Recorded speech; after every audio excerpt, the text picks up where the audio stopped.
Straight How to get everything by needing nothing. The paradox I'm going to explain through this episode here today is the understanding that the less you need in life, the more of the very thing you don't need seems to find its way to you. Everybody heard that? I just want to make sure that sunk in. The problem that most people have is that you often, when you want something, you operate from a state of desperation, and it may be even further than wanting it. Sometimes you get to going even further, chasing after it, begging for it, reaching for things, and that energy actually repels the very things that you're trying to get. The person who doesn't need anything is the one who possesses themselves as the chooser, not the chaser. And we talked about this in a past episode where I talked about always be the buyer. That was episode number 3045. Always be the buyer rather than the seller. In other words, you're the person who's choosing what you want rather than being a person trying to get chosen. And today we're going to talk about how to be this person when it comes to your energetic approach, not just for business, but anything that you're doing in life. Following the idea of, again, of being a buyer that we talked about back in, as I said, it was episode number 3045. Point number one. Today's topic, once again, is how to get everything by needing nothing. Number one, neediness in and of itself is a scarcity energy that repels the energy of others. It repels the attention of others. It repels people as a general point, and it pushes everything that you want away from you. That's why you don't want to be needy. Think about a beggar, for example. When you pull off the highway and you're waiting at the traffic light to make your turn onto the regular street after you got off the highway, there's a beggar right there on the side of the road, right? And the beggar sometimes has a sign, and every time there's a red light, the beggar walks up and down the line of cars with their cup out and trying to make eye contact with the drivers, hoping that they can get some loose change or dollar bills. All of you have seen this before, yes? Okay. 99% of people who come across this beggar, what do? 99% of the cars that drive past the beggar, what do? And you are probably one of these people. You completely ignore that individual in hopes that they don't approach your car, hope they don't knock on the window, or you're just hoping the light turns green so this person can just go away. Or maybe you don't even notice them and you just completely ignore them and they just walk by and they go to somebody who looks like they might be willing to pay you attention. Even though every single person driving by in a car, every person driving by in a car from a beggar, you probably have $1. You might have a couple pennies in your console or in your glove box that you could technically give to the beggar. I am not saying this to shame you into giving money to the beggar, because I have never ever in my life had a beggar approach my window and me roll the window down and give the beggar some money. I've never done that. So I'm not telling you that you're wrong for not giving money to the beggar. That's not the point. But we all have some money that we could give to the beggar, right? But most people give zero. Now, why is this? Why do most people give zero when we all got some money? Is because the person who is asking for the money is doing so in a needy way. The person is communicating neediness. And you know what neediness does? It repels. All right, that same person, they could have $10 million to their name. If they stand on the side of the road and they're begging for money, begging for $1 or some change or a quarter from every single person who walks by, people are going to be repelled by it simply because of your energy. Your energy is repelling people. Where was I at the other day? I was out eating somewhere. I'm trying to remember where exactly I was. I can't remember. I was just out eating somewhere the other day and a person walked by. Damn, I can't even, I was just, now I'm going to be perplexed until I figure out what it was, but I'll come back to this in a minute. I was just out eating somewhere the other day. I'm trying to remember where exactly that I was, but I was eating in a place where there were people walking by. So I think I was sitting outside. Might have been inside, but I think I was sitting outside. And while I'm finishing the food, actually, I know where I was. Wait, is that where I was? Yes, here's where I was. I was sitting in Brickell City Center, which is a mall in the middle of downtown Miami. And I had ordered some food. And actually, Anna was with me and my son was with me, but they were over like playing a little bit. So I was sitting at the table by myself.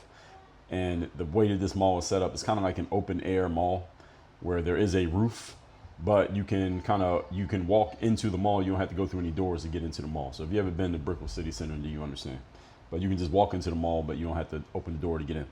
and I'm sitting at a restaurant eating, but the restaurant has seating both inside of their space, but they also have some seating outside that's like out in the courtyard of the mall.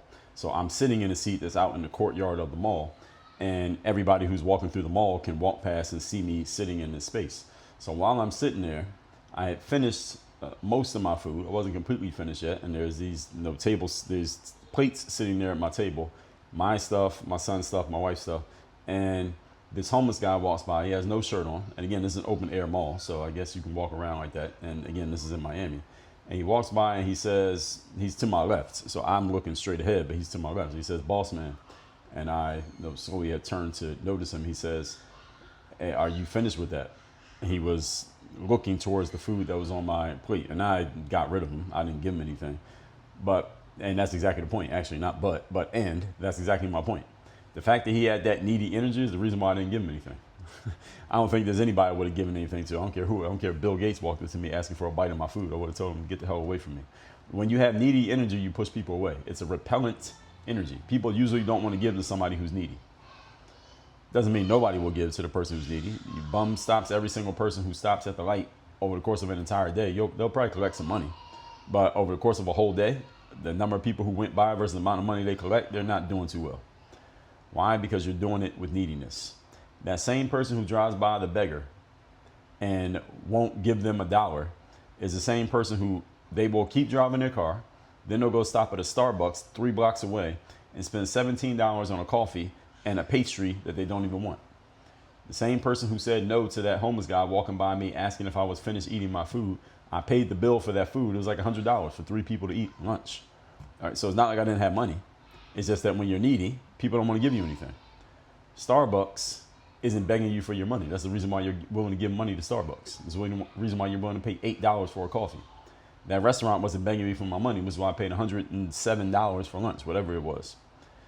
We are all more likely to give to people and places and things that are not begging us for our resources than we are to give to people who are begging and might actually need it. See, the people who beg actually need it. They're the ones who actually need help, but because they are conducting themselves with an energy of neediness, we don't want to give them anything. Isn't that interesting?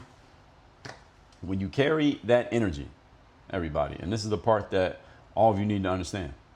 When you carry yourself with an energy of neediness, you repel people from giving to you, even though you do actually need it, even though they do actually have it. They don't want to give it to you because you're carrying yourself as a needy person. And that neediness is so repellent that even though somebody has the means to help you and they may even have the desire to help you, they won't help you because your energy is pushing them away so much that it overpowers their logic. That energy overpowers the logic.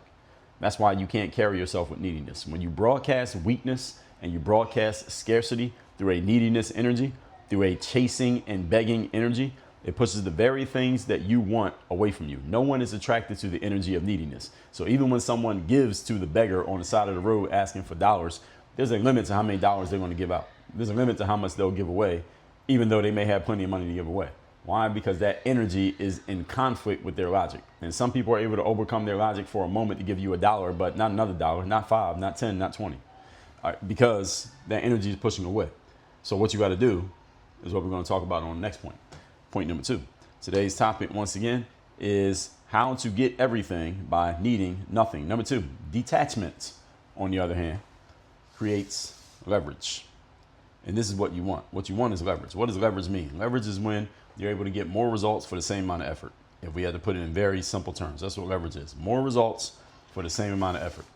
Any man listening to this who is in a committed relationship, I want to ask you a question about an example that I often give, and you can tell me if I got it right or not. I want you to think of the time in your life before you entered the relationship that you are currently in, a time when you were single and available and you were out and about. All the men listen to this who are in a relationship now. Think about when you were single, you hardly ever saw, or at least not as often, let's say, it was hard to come by interesting and available women who seem to be interested back in you. It was like, where are they? Where are these women at? I can't find any women that I'm interested in and who are interested in me. They were very hard to find. Even though you were looking, they seemed hard to find. But as soon as you got into a relationship and now you are taken by a woman who wants you and vice versa, you want her, all of a sudden, it seems like all these available and attractive women just seem to be popping up and putting themselves out there right in front of you. As soon as you got into a relationship, all of a sudden, all these available women seem to be popping up. How is this? How the hell does this phenomenon occur? Is this just a phenomenon? Is it just some random thing? Is it just a figment of your imagination? I want to tell you that this is a real thing. It is not a random phenomenon. It is a phenomenon, but it's not random. It did not just happen just to you. It happens to every man. And I'm going to tell you how it happens. It happens because when you were single and you were looking, you had the energy of needing, chasing, and wanting. You were actively looking for a thing, going after it. The very things that you were looking for were repelled by you, and they were finding ways to not be around you. Why? Because you were going after them, because you were hunting them down. But as soon as you got into an energetic state of knowing that you were taken and not needing anything, again, I got a girl, this girl has me, I'm good, I'm taken, I don't need a female, I have one already. All of a sudden, all the females want to come to you. All of a sudden, it seems like every girl's looking at you, even though you're standing there with your girl on your arm. When that same girl 6 months ago, when you were single by yourself, she would not even look twice at you. She wouldn't even notice that you were there. But as soon as you have a girl with you, all of a sudden you're very attracted to her. How is this? I just explained it to you. That's what this whole episode is about. When you carry the energy of I'm good, I don't need anything, that very thing that you say you don't need, all of a sudden now wants you. Why is this? Because like attracts like. Energy attracts energy. Money attracts money. This is the reason why the rich get richer and the poor get poorer. Because when you're rich, people want to give you money. Why? Because you carry yourself like a person who already has it. So they want to give you more of it. When you're poor, nobody wants to give you anything. Why? Because you're carrying yourself as if you have nothing, so nobody wants to give you anything. Why would anybody want to join a party that nobody's at? Again, folks, nobody chases after a parked vehicle. If the car's not moving, nobody's running after it. If a man is out there by himself and nobody wants him, even if you may be a really pretty guy, no girl's interested in you because it doesn't seem any other girls are interested in you. But walk through the mall, go find a female friend of yours who's not even your girlfriend, but you two walk through the mall as if you're boyfriend and girlfriend. You're going to notice that a whole bunch of girls are looking at you just because you got a girl with you. Even though that seems backwards, right? Shouldn't they be looking when you're by yourself? They're looking when you have a girl with you. Why? Because there's a girl interested in you, which makes you more interesting. The fact that someone else is interested makes you more interesting in general to the general public. So men, any of you thought that that was some random thing? No, it's not a random thing. When you're taken, more people want to be around you. And when you're available, nobody wants to be around you. This is why busy people get the most things done. And people with an empty schedule get nothing done. Even though it's a scene that people with an empty schedule can get everything done because they got all this time on their hands. No, they get nothing done. This is the law of inertia, folks. Objects in motion tend to remain in motion. Objects not in motion remain not in motion. The rich get richer, the poor get poorer. When you get into an energetic state of already having a thing, that very thing starts chasing after you. Again, this is why you see more women looking at you when you have a woman. The trick here, if you're a single man, just to extend this example here, I'll give you a trick to all the single men out there, is you need to carry yourself, not carry yourself, but put yourself into the energetic state of a man who's already taken, even though you're single. Put yourself in that energetic state like, I'm good, I don't need a woman, I'm already taken care of when it comes to the females. And you're going to notice more females noticing you and being attracted to you. I don't mean attracted like they're walking up to you offering their phone numbers. I mean attracted as in they just seem to be noticing you. Energetically, they are drawn to you because you're carrying yourself as if you don't need them. People chase after things that don't chase after them. People run from things that chase them. Something starts chasing you, that means you're running. By definition, you can't chase something that's standing still. Again, a dog can't chase after you if you're not running from the dog. The only way a dog can be chasing you is if you're running. All right, so as soon as you start chasing something, that means that thing is running away from you. Stop chasing it, it'll stop running. You stop chasing it and walk the opposite direction, it will come to you. And the dog is actually a pretty good example. Any of you ever see a dog somewhere and you want to pet the dog, do not go running over or walking over to the dog to pet the dog. You don't go to dogs, dogs come to you. How do you get a dog to come to you? Ignore the dog. Just stand in that spot and a dog, naturally curious, will eventually work its way over to you to find out what's going on. They want to find out, who is this? They will come over just to smell, because dogs communicate by smell. They'll come over just to smell and find out who you are. But if you go over to the dog, well, the dog may not respond so well to that. And you're putting yourself in a subservient position by going to the dog. You don't go to dogs, dogs come to you. So the trick here, single men, is again, carry yourself as if you're already taken. And you'll notice that women will start noticing you more. And this is not about dating. The entire point here for all of you, men, women, single, available, whatever, is that when you don't need something, that same thing wants you. When you don't need anything, everything comes after you. This is the reason why, again, a homeless person who has no money and could actually use $1 finds it hard to even get $1, while a rich person who has plenty of money doesn't have to pay for anything. Isn't that crazy?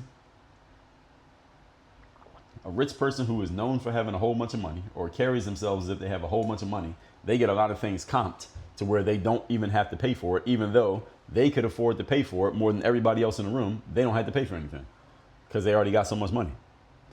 Now, why would you give something free to somebody who already has a ton of money?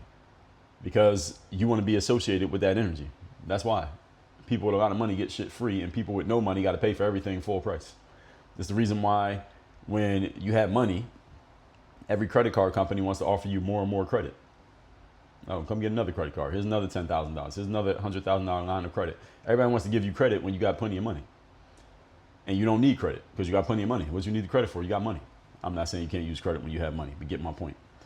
When you don't have money and you could actually use credit because it can help you get things that you otherwise couldn't get because you don't have any money, nobody wants to give you any credit. Isn't that interesting? So any of you with this idea of trickling down, let's just take money from people who have a lot of it and give it to the poor and that'll solve everything. No, the hell it won't, because that goes against the laws of the universe. The laws of the universe is the rich get richer and the poor get poorer. So there's nothing you can do. You cannot manufacture taking from people who have a lot and giving to people who have a little in order to quote unquote balance things out. That is scientifically unsound. Does not work, will not work, will never work. And oh yes, it's been tried. You don't know about the try, but it didn't work. That's the reason why people keep talking about it, because it didn't work last time and the last 10 times they tried it before that. That's scientifically impossible. The reason is because of the energy that each is carrying. All right, poor people are poor for a reason, and rich people are rich for a reason. They're not poor because they have no money, or you're not rich because you got a lot of money. They're poor and rich because of their energy, ladies and gentlemen. Energy is one of the 5 forms of investment. Energy draws money. It's not the other way around. Energy creates money, not money creates energy. No, energy creates money. Money buys energy. The person who owns a McDonald's uses their money to buy the time of a bunch of workers, pay them $8 an hour, and they work at McDonald's. The good news for all of you is that you can adopt the energy of any person that you want. The idealized version of yourself being the best version. You can adopt the energy of having everything, even if you have nothing. Now, this is a mental conditioning exercise, ladies and gentlemen. This is a mindset switch. This is not a physical, tangible thing. This is a mindset. Speaking of such, point number 3. Today's topic, once again, is how to get everything by needing nothing. Number 3, abundance, ladies and gentlemen, is a posture. Abundance is a way of carrying yourself. Abundance is not a certain amount of money in the bank. It's not a certain number of followers on social media. Abundance is a physical posture that can be physically seen, and it's an internal and energetic posture that can be tangibly felt. When you have an energy of already having enough, everybody wants to give you more, as I already explained. This is the scientific law of inertia in action. Again, as I already said, the rich get richer and the poor get poorer for a reason, because their energy attracts more of what they already have. Like attracts like. Whatever you're doing, you tend to do more of it. Whatever you have, you tend to get more of it. Whatever you're thinking, you tend to think more like that. That's why you got to be very careful how you think. Give yourself a negative thought. There are 10 more negative thoughts coming right behind it, because you open the gate with the first one. The universe usually gives you more of whatever you are already radiating. So any of you doesn't like what the universe is giving you right now, what you need to do is check your energy. Not bitch about what the universe is giving you, because the universe is only reflecting back to you what you're sending out. That's all it can do. Again, these are scientific laws, ladies and gentlemen. Everybody agrees with the concept of karma, but people only want to talk about karma when things happen that you want. But you got to consider karma when things are happening that you don't want. What are you doing that's drawing that karma? If you walk into a room feeling confident, everybody treats you as if you're confident, and that makes you even more confident. Simple. You walk in a room feeling self-conscious, people treat you as if you're self-conscious. If you don't believe in yourself, then you're going to find even more reasons to be self-conscious, because people are treating you as if you are. And then you blame the people. It's not the people, it's you. All they're doing is reflecting what you're giving them. This energy applies in dating, selling, leadership, influence, money, everything else you do in life. When you have an energy of already having stuff, the world chases behind you like your shadow and offers you more of that same stuff. You go in the gym and you carry yourself like you're an athlete. People assume that you're an athlete and they talk to you as if you're an athlete. Y'all heard me say it many times. I go in a boxing gym and work out. I have never been a boxer. I'm not trying to be a boxer, but when I go in a boxing gym and I run into someone who's actually a boxer, most of the time they think I'm also a boxer. Why? Because I carry myself, I guess, like a boxer. I'm not trying to. The reason it happens is because I am an athlete, and as an athlete, I know what it means to show up every single day and do my work, and I'm focused, and I'm not talking to anybody, I'm not lollygagging, I'm not playing on my phone, and because I'm in great shape, my shape could apply. I could tell you I'm a wrestler, I can tell you I do MMA, I can tell you I play football, I can tell you I play basketball, I can tell you I play tennis. People will believe it because I'm in shape. I just happen to be doing boxing, so the boxers think I'm a boxer. If I was in the cage, people would think I'm MMA. If I was at the basketball gym, people assume I'm a basketball player. If I was at the football facility, they assume I play football. Not because I'm some all-sport athlete, I am not. But because I carry myself with a certain energy that the people who actually do that thing, they know what that energy looks like. I did a thing that was close enough that no matter which sport I picked, people would understand and say, okay, this guy looks like this. I can tell by his energy, this guy is one of us. Again, folks, like attracts like. When, on the other hand, you chase after stuff as if you really need it, those things run away from you. Now you got to chase them down. And listen, if you chase something down, you might catch it. The problem is you got to keep running. And sometimes your legs get tired. You might not want to spend your whole life running after stuff. It'd be much easier if you could just sit still in stillness, as we talked about yesterday, and it came to you. Wouldn't that be easier? I think so. Let's recap today's class, which is how to get everything by needing nothing. All right, I'm explaining this paradox here because the less you need things in life, the more of them you end up getting. Number one, neediness is a scarcity energy that repels the energy of others. This is why the beggar can't collect $1, yet the people who ride right by him stop at Starbucks and go spend $20 on coffee. They clearly got the money. They don't want to give it to the beggar, though, because the beggar is begging. Number two, detachment, on the other hand, creates leverage. Detachment is, I don't need this thing, even though you may actually need it. If you carry yourself as if you don't need it, people come chasing after you and they give it to you. That is the key. This is the mental alchemy here, folks, is that when you really want something, stop acting like you really want it. Stop acting like you need it. Stop being desperate. Stop being a beggar. Stop chasing. Stop reaching. Carry yourself as if you already have it, and it will find its way to you. This is what we call magnetism. What does a magnet do? A magnet attracts things to it. It doesn't chase after stuff. It attracts things to it. How do you become magnetic? You become magnetic by carrying yourself as if you already have it and you don't need it. That thing ends up coming and chasing after you. That's where you want to get. And again, this is a mental conditioning tool. This is mental alchemy. This is not some random hack. You do the work on yourself and you can carry yourself like this all day, every day.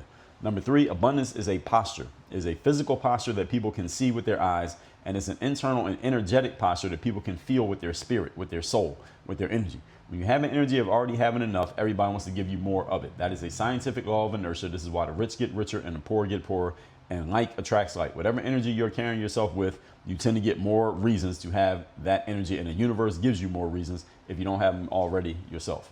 You want to learn how to do this stuff and carry yourself with this type of energy, go to workonyourgameuniversity.com. Click on the button that says Power Presence Protocol.